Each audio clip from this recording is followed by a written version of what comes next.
I need these now. Good afternoon, everybody, and welcome. I'm Jackie Armstrong-Hominick, the MLA for Fort Saskatchewan-Vegreville, and the chair of ACWAR, the Advisory Council on Alberta-Ukraine Relations. I'm also humbled to be the MLA for the largest Ukrainian population in Alberta and a descendant of the first Ukrainian settlers in Canada.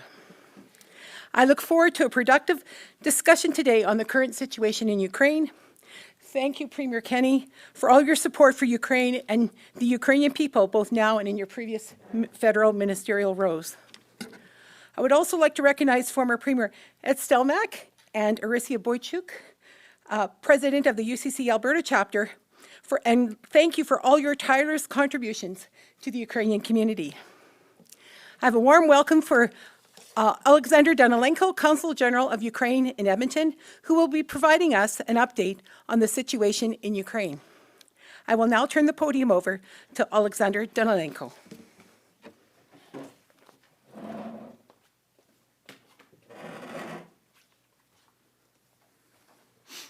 Thank you, Jackie. Honorable Premier Kenney, Ministers, MLAs, dear Ukrainian Canadians, ladies and gentlemen. First of all, I would like to thank you for your initiative of organizing this roundtable and for giving me this opportunity to meet you and to provide you with the latest information on the development of the very scarce situation in Ukraine. Let me start with the reminder that Russian aggression started not with the latest violent actions of Mr. Putin. It started 8 years ago with the occupation of Ukrainian Crimea and the initiation and incitement of the bloody conflict in eastern Ukraine. These 8 years of Russian aggression cost us huge price. We lost billions of dollars due to the occupations and economic decline caused by Russian actions. We lost about 7% of our territory. But what the most painful thing is that we lost about 15,000 lives of Ukrainians. About 40,000 people were wounded. Our country will experience consequences of this conflict for decades. This unbearable pain and unmeasurable humanitarian price for us, Ukrainians, and for all normal people. But not for Mr. Putin. He is ready to put millions of lives of innocent people in danger just for his imperial ambitions to renew Russian empire, to destroy our country as a state. He wants to erase the 42 million people nation from the world map. Unbelievable. If you think this is strong wording, listen to his latest interview where he denies our very right to exist as a nation, as a state. And he thinks that this maniacal goals justifies any methods and any price. You probably know the latest development of the situations. This situation development is very fast, and what I was going to say yesterday, it's obsolete today, and the situation is getting worse, worse, and worse, and right now it's very critical. They concentrated, I'm in Russia, they concentrated about 150,000 troops at the border of Ukraine with the heavy weapons, with the mobile hospitals, with the blood banks, and they call it military exercises. If you do the regular routine exercises, you don't prepare the hospitals, you don't prepare the blood banks at these locations. So what I would like to say that they are ready to begin bloody, unprovoked, and unjustified war. Unbelievable. We are talking about this in 21st century. Unfortunately, Ukraine is in the security vacuum today. We are not member of any defensive alliance. Russia ignores all the treaties they signed, all obligations they took.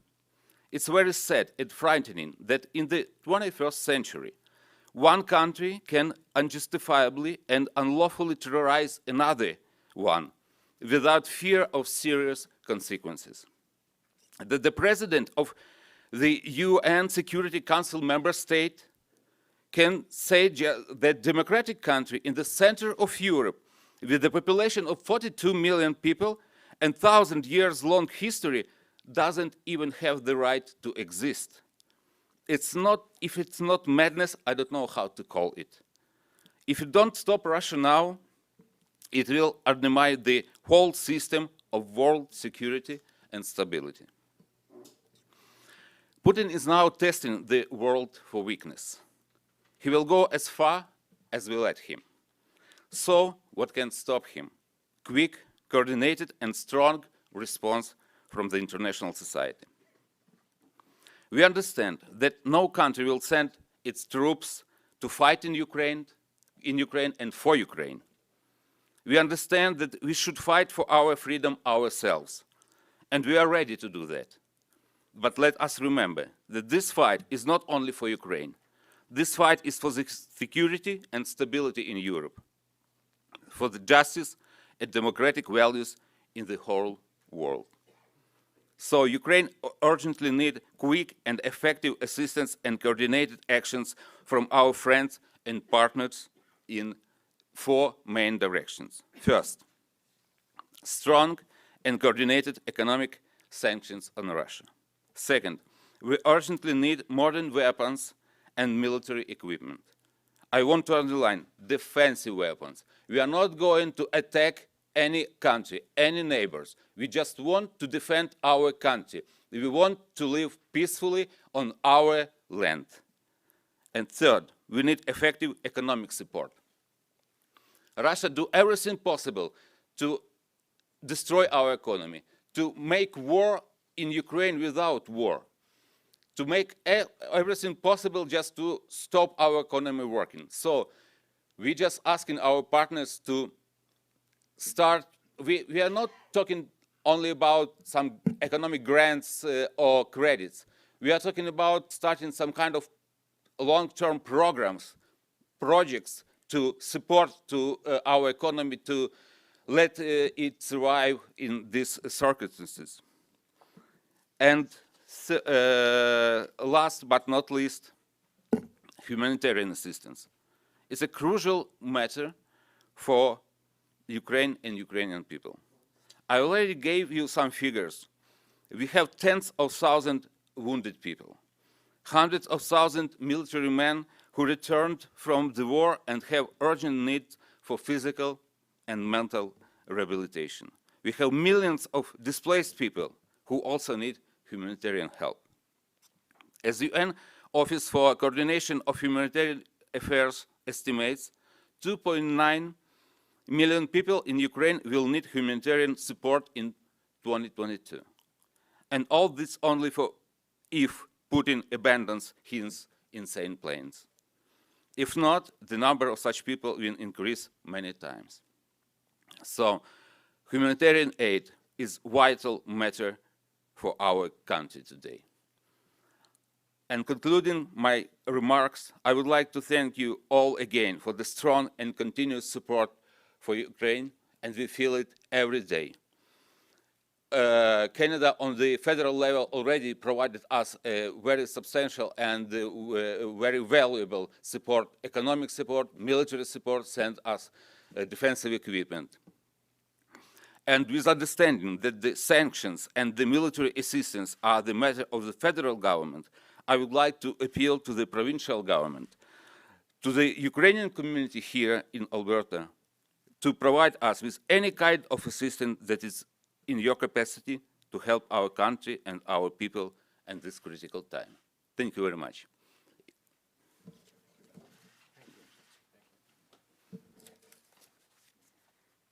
Thank you, Alexander. And now, Premier Kenny, if I could have you come up to the podium. Thank you, Dziękuję. Dobry den. Thank you, MLA Armstrong Homeniuk, for your chairmanship of the Alberta Ukrainian Advisory Committee. Thank you so much, Your Excellency, for that passionate and timely update on the critical situation facing Ukraine. Thank you, former Premier Stelmach and ministers, MLAs, members and leaders of the Ukrainian Canadian community here in Alberta. We wanted to convene this meeting to get a real-time update on the crisis facing Ukraine and its territorial integrity, its sovereignty. Alberta, of course, has a special place in its heart for Ukraine and the Ukrainian people, having benefited from hundreds of thousands of Albertans of Ukrainian origin who helped to build this province, creating deep and abiding ties, human and emotional, but also real and active ties between Alberta and Ukraine. And so we are deeply concerned and share your disbelief at the situation unfolding as a result of Vladimir Putin's aggression. It is no secret that Ukraine has suffered from decades and centuries of efforts at Russification, at the denial of the existence of the unique Ukrainian language and culture and its national aspirations. And of course, for 7 decades of the last century, lived under Soviet occupation, lived through one of the greatest crimes in all of human history, the Holodomor, which was motivated by Moscow's desire to crush the Ukrainian nation, the Ukrainian peasant farmer class, and 10 million people were victims in that one of the greatest crimes of human history. Canadians need to understand that Vladimir Putin and his henchmen in Moscow have always regarded Ukraine as merely a province of Russia, as what they call Little Russia. And the very existence of a modern, democratic, sovereign Ukraine is something of a miracle of history, something that we all as human beings have a responsibility to defend and protect. Because, as the Consul General said, if Vladimir Putin succeeds in his effort to invade and crush Ukraine, where does he end? If the democratic world will not come together with strength to stop this Russian aggression, where and when does it end? We are standing on the precipice of what could become the single largest act of military aggression and armed conflict in Europe since 1945. And so I know there are many here in Alberta and in Canada who think that this is some distant conflict in which we have no interest and which we should ignore. That would be a terrible mistake, because aggression invites more aggression. And destabilization of the world order is what Vladimir Putin has always benefited from. So, Your Excellency, please understand that the government, and I believe the people of Alberta, stand in solidarity with Ukraine and the people of Ukraine at this moment of great challenge. We should recall that Canada was the first Western country to recognize Ukraine's independence following the referendum in 1992, when Prime Minister Prime Minister Mulroney was the first to recognize that independence. And Ukraine was given security guarantees by the NATO member states at the Budapest Accord with the denuclearization of Ukraine, that the West would be there to protect Ukraine from any potential invasion. That was the condition of Ukrainian denuclearization. And Ukraine has every right to remind the Western world of that. As Canada's Minister of National Defence, I deployed the Canadian Armed Forces to Ukraine for the first time ever in Operation Unifier to help to train and better prepare Ukrainian troops for Russian aggression. And for 7 years, as a result of that operation, thousands and thousands of Ukrainian soldiers, officers, enlisted men have received world-class training in an important reform and westernization of Ukrainian military tactics. I also deployed large amounts of military equipment to Ukraine and provided critical high-resolution, real-time radar satellite imagery that was helpful, President Poroshenko told me, in defensive tactics during incursions by Russian-backed terrorists and separatists in Luhansk and Donetsk. But now Canada has to step up in a bigger way, given the more obvious and violent aggression.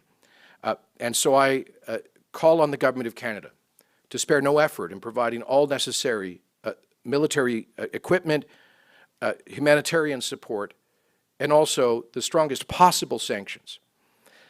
Let me say that there is a dimension of Putin's aggression which has a real relevance to Alberta, and that is around energy security.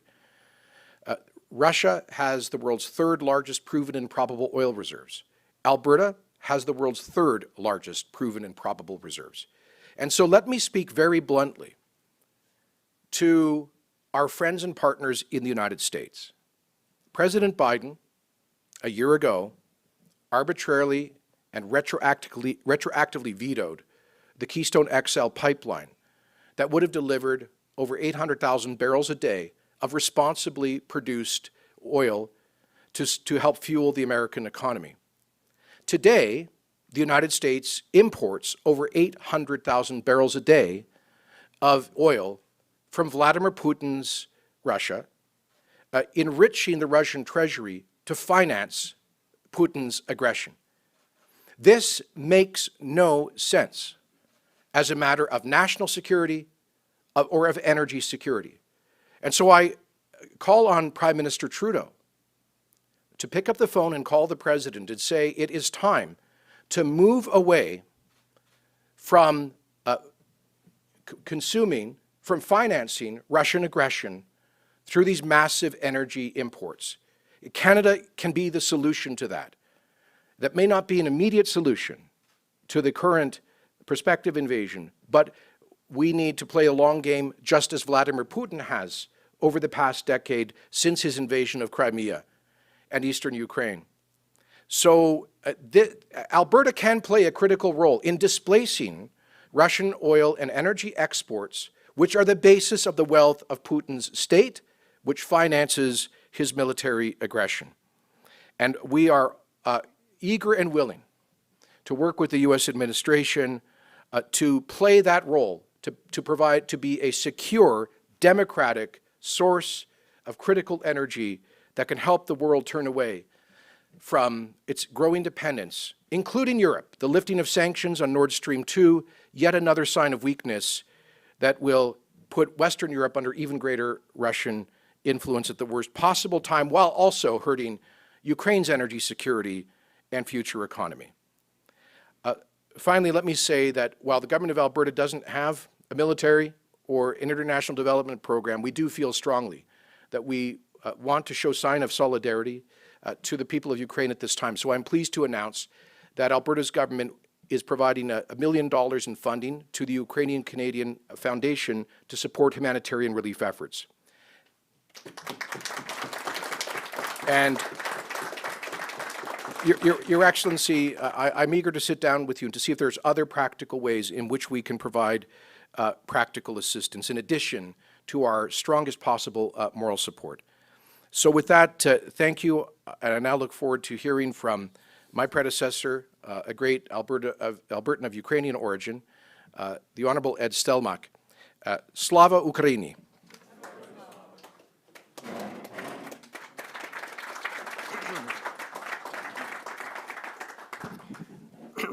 Well, it's pretty difficult to follow that because you kind of knocked all of us back with the size of the support for the humanitarian aid this morning. And I get these updates every day from the Ukrainian Canadian Congress National. And as you said, the war is far from Alberta, and we're comfortable here other than the weather. But and I was looking at it, and the Soldier Guild yesterday happened to be Alexander Steinmach. So, of course, the call's coming home, any relative. No relative, but it was just hit home, to see the same name. Premier, ministers, honorary council, all members of the Ukrainian community, and those that have came to join this particular roundtable and the announcement. I want to thank you wholeheartedly, Premier, for taking this leadership role. Not only your experience as a former Minister of Defense and member of federal cabinet, and knowing the Ukraine situation quite well, dating back a number of years ago. But clearly this sets a target that other provinces can work towards, because the humanitarian aid will keep increasing, and our goal from the Ukrainian Canadian Congress, and Arisha will give more information following me, is one, to create an awareness campaign. Why should you, as an Albertan, be concerned and support the humanitarian aid and support other sanctions against Putin? The number of disabled, the number of people that are living in a zone that have lost their pension, most of these are female-headed homes and houses that they're in that area that it's neither Ukraine nor Russian. Also, the number of younger women, single girls that are exposed to human trafficking.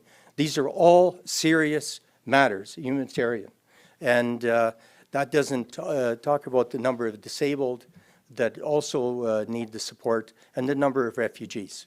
So we want to create an awareness campaign so that we communicate this right across Alberta to every community and ask for support. Second is talk about the humanitarian aid, what's the best way of getting money into the hands of those that need it most without losing it to bureaucracies.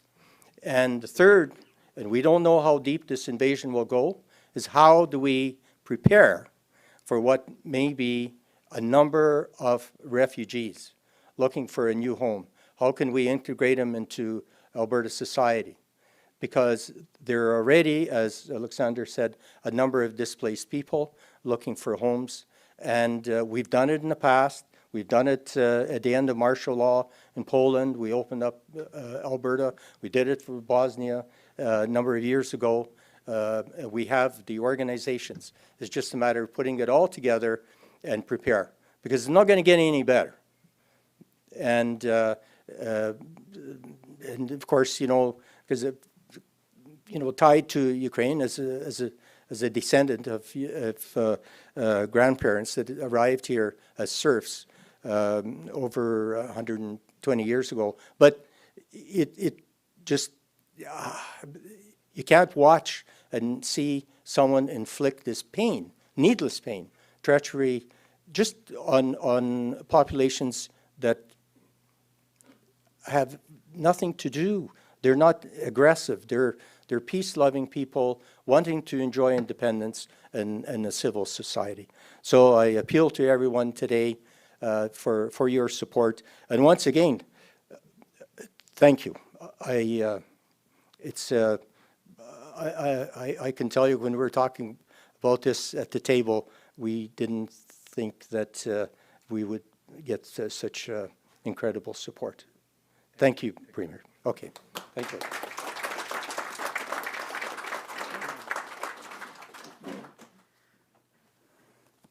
Thank you, Premiers.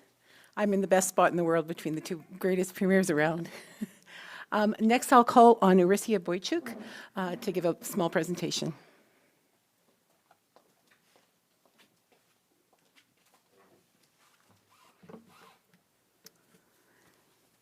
Thank you, Honorable Premier. Thank you very, very much. On behalf of the Ukrainian Canadian Congress, Alberta Provincial Council, we are deeply, deeply honored to be here and to be part of this announcement, and hearing that you have contributed $1 million towards humanitarian aid to Ukraine. This is an incredible gift. It definitely has superseded all of our expectations today, and we're very grateful for this part of the presentation. Ukrainian Canadian Congress, Alberta Provincial Council had established a Alberta Stands with Ukraine campaign a few weeks ago, and a committee of leaders came together and have been meeting. And one of our priorities, the number one priorities, is to support Canada-Ukraine Foundation and to support the humanitarian aid in Ukraine. So this truly is a great step. It's a great step forward for us in Alberta, and we should be very proud of this. Our priority also is, as Premier Stelmach had indicated, is an information awareness campaign to help inform and create an Alberta-centric information place where people can come and be informed. We've developed a speakers bureau, we've developed a website, and where we're providing the latest and most up-to-date information where people can learn and become informed. It's extremely important for Albertans to understand the real facts. As you know, there is a disinformation war going on with Putin, and we need to be present and we need to share that information. And our contribution to help Albertans is to provide this center, this support of information. And we're very excited about the group of people that have come forward. We know that we are part of many ethnic groups. There are Eastern Europeans, many Eastern Europeans here. Ukrainians are one of 350,000 here in Alberta, but there are Polish and Jewish and other ethnic groups that reside here. And as you've indicated, when we are just the front line where the battle of democracy is beginning, and we need to make sure that people understand that this may not end at Ukraine. And our committee is positioned to help inform Albertans from an Alberta perspective and to educate others to help inform them about the current situation and the aggression on Ukraine. Again, I want to thank you very much for your support. We are very deeply honored.